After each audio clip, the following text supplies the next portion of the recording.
Obviously, Cincinnati's got a bunch of different guys out there than they did a year ago. Just how are they the same? How are they different? What just impresses you when you see them stand out on tape right now? Well, when you look at it, they have a lot of returning offensive linemen still. Guys have played a lot for them. Ben Bryant has been in this system for a while. Had a stint there at Eastern Michigan, but they brought Ben back for a reason. He knows the system. He's a guy that they're comfortable with, and they know what they're going to get out of him. You look at the tight ends. You look at Lenny and Josh. Those are two really good players. A lot of receivers back. Trey Tucker's been there for a long time. Charles McClellan's been there for a long time. So there's a lot of guys playing in this system for multiple years. So you definitely see a lot of consistency in them. They know what they're doing. They know how they want to operate. And, Coach Fickle, Gino, they know what they want to do and who they want to be offensively for sure.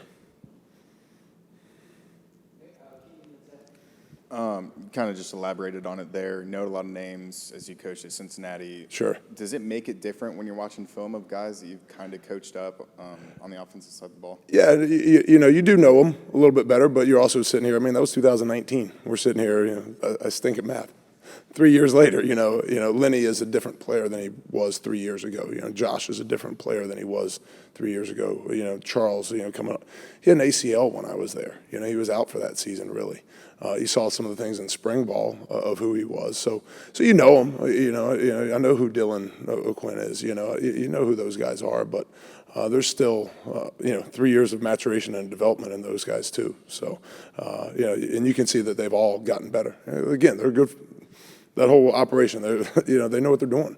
And Coach Fickle and Gino and all those guys, they do a great job of recruiting good players and developing the players that they've got. It's kind of a deep cut question, but I know that's a place that has had success down the years historically across different coaches, but it seems like Coach Fickle's taken it to a different level, obviously making the playoff.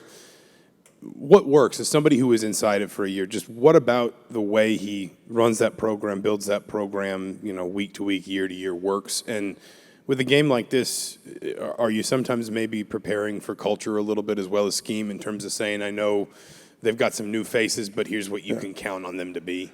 Well, again, Coach Fickle is a phenomenal coach. They've had the success that they've had for a reason. And Coach Fickle is very true to his DNA and who he is, and as I said earlier, what he wants his program to be.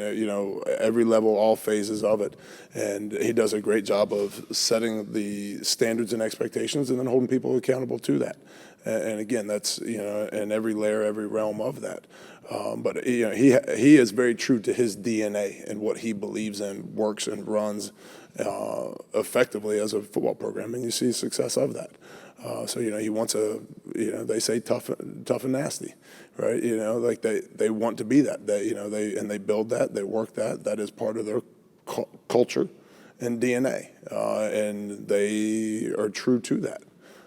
So it's going to be a great challenge for us to go down there and go in there and go get in that fight with them. So, but they've got good players and they know the culture. I think. I don't care who you're playing against. You're always playing against their culture on some level.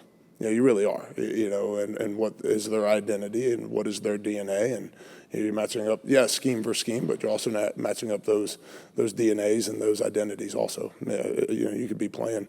Idaho. We're still playing against Idaho's culture. We're still playing, against Western Kentucky's culture. Western Kentucky have a great culture, history, and tradition of winning a lot of football games. So you're always playing that every week, regardless of the opponent. But there's certainly somebody that you are playing that for sure. Coach Allen called Miles Jackson a pleasant surprise. What about him has kind of surprised you? How well has he fit in your defense, and just how well has he gotten acclimated to playing here? Yeah, you want to say, and I know why Coach says that because you're still always waiting for the production. But even when you go back to what we saw out of Miles in spring ball, we knew he was going to help this football team this year. And it was in leadership, it was in production and practices, it was in just how hard he plays, right? The interception, but then also the fumble recovery. The fumble recovery is just a result of playing hard. We talk about the ball finds energy, and he's a guy that always has energy, right? And he's always has that effort. He always has that strain. He's always working. And so it's also no surprise, if that makes sense. I'm not trying to undercut Coach Allen, but there's no surprise too, because we've seen evidence and proof of that. But you're still always waiting, to still go see it in the games. And but it's he does the right things and handles his business the right way. He works, he fights, he competes, he strains. Right, shocker that you see the young man, producing on the field.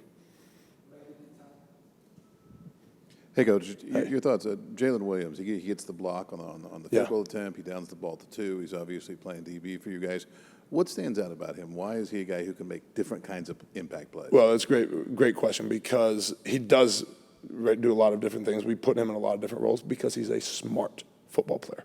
You can't ask a guy to understand the concepts of where we're working those gunners to place themselves on those, plus territory punts. He understands that, right? He did a great job there coming off the edge, right?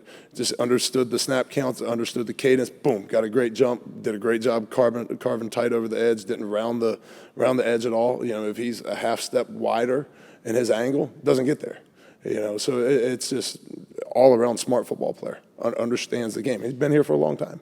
We got some young guys that are going to get that way too. It takes time to get them to that point sometimes. But he's done a great job, yeah. Coach, I know people have talked about just the type of person that Tywan Mullen is, and I think even Scott Dolson earlier this season was talking about just like his leadership and kind of how he's stayed steady, Sure. through his time at the program. What has just stood out to you about him? What makes him a good leader and a good person? Well, it's the word you just used, steady. Yeah, right. It's hard to be a good leader if you're not. We talked last week about consistency. If you're not consistently showing up, if you're not consistently performing that way, if you're not consistently holding yourself to high standards, it's really hard to hold other people to those standards.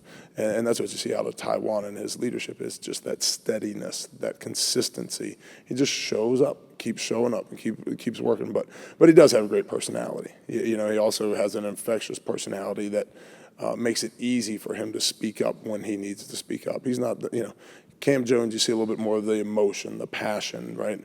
Tywan's not necessarily that. He is also true to himself and who he needs to be as a leader and his personality. But when Tywan speaks up, everybody listens because he's steady.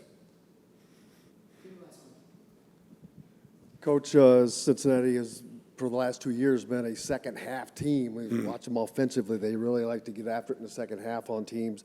This past week, the second half was not great defensively. Are any concerns going forward against a team that excels on that backside? Sure, you're right. They they do a great job of finishing, and I will say this for our young men. We also. We weren't great at some moments there in the second half, but what did we do well at the end of the fourth quarter and overtime, right? And you really look at all 3 games.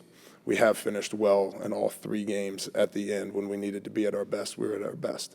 We've identified what some of those issues were, communication, making sure all 11 guys are on the same page, that we're playing the calls, that our eyes are right and where they need to be on some of the explosive plays that we gave up, and that we need to tackle better too.